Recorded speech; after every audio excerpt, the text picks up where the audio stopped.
Hello everyone, I'm Ellen McCloskey.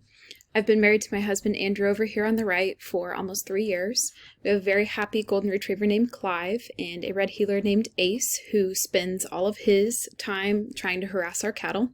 We spend every free moment that we have on our small crop and cattle farm out in south central Kansas, where we have goats and chickens and cats and cattle and horses and just a little bit of everything that you can think of. I have an undergraduate degree from KU in secondary English education, and I also have a master's degree in high incidence special education from Fort Hays State. This is my 6th year of education. Throughout those 6 years, I've held a few different roles. So I started out as a general education English teacher. I've also been an elementary through high school special education teacher, and then my current role is as an IEP specialist for a special education cooperative, where I provide training to all 15 of our districts, to our teachers that we have out in those districts for compliant IEP writing. I review IEPs, and then I also conduct file reviews.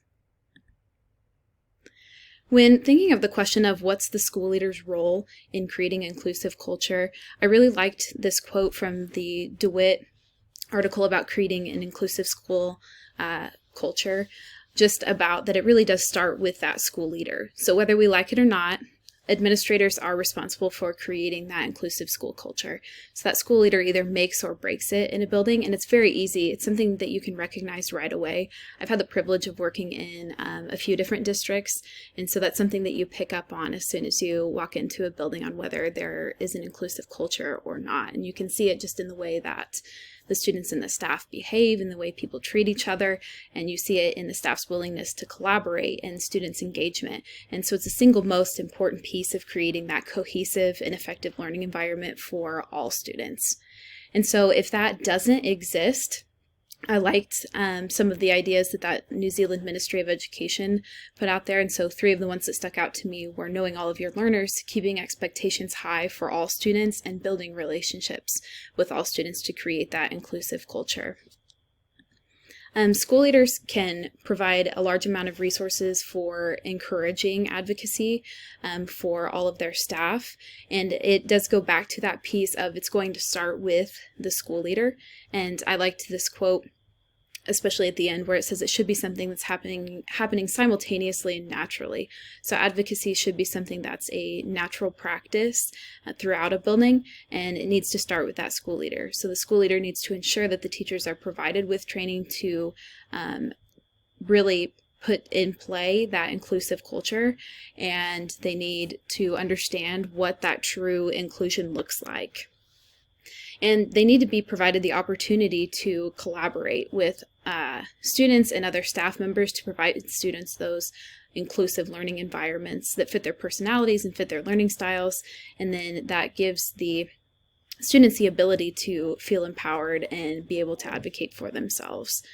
And then I wanted to share just an example of advocacy that appeared just in my current role as an IEP specialist. I had a district admin reach out to me and ask for a training to be provided to all staff on accommodations and modifications. And so to me, that felt like it was a school leader who was stepping forward and trying to advocate for their students with providing that training to all staff to make it a more cohesive and a better learning environment for everybody involved.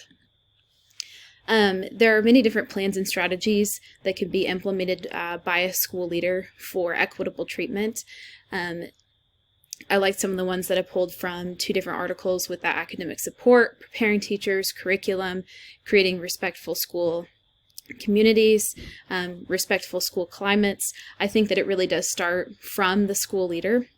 And really, if the school leader is the one that's reaching out and building those relationships with students and setting those expectations high, then you'll start to see that inclusive culture being built throughout the entire school.